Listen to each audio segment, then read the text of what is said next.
Now, as we've been hearing, an emergency appeal has been launched to help Pakistan deal with the devastating floods which have already claimed more than 1,000 lives.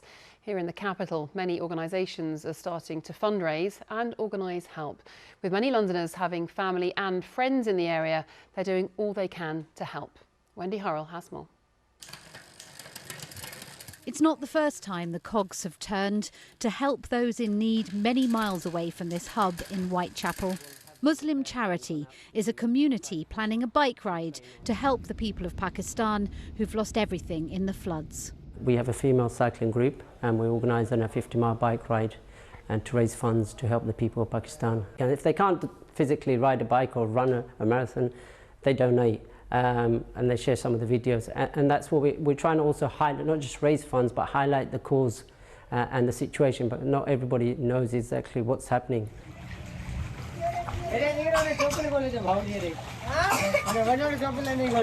These pictures were filmed by the people the charity has sent to these rural areas of Pakistan. There they are coordinating an effort to provide the most basic of human needs. We are trying to raise funds for drinking water supply. We are trying to raise funds for the cooked food and dry food, because right now they don't have any kitchen. Even if we supply the staple food like rice and stuff, they can't cook. So please continue your support, because we need funds for their rehabilitation, to renovate their houses and to buy stuff for their households. And when personnel from another charity with an office in Southwark arrived on the ground, the situation was almost overwhelming. An estimated 33 million people are affected. I was born and raised in Pakistan, and 22 years of my career as humanitarian aid worker, I never saw the destruction that this flood is bringing and unleashing.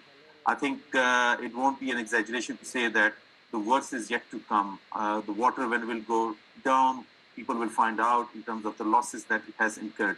There are some estimates. This morning I was going through with some of the government officials, and their estimations about $12 billion at least they need to rebuild. The Pakistan High Commission in London has set up an account for donations. Almost 1/3 of the country is underwater, which is almost the size of the United Kingdom.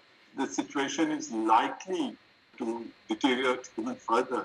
So we are really looking at a huge challenge. It's recognised that it's a difficult time to launch fundraising appeals while money gets ever tighter. But the will is there to help and gratefully received. Wendy Hurrell, BBC London.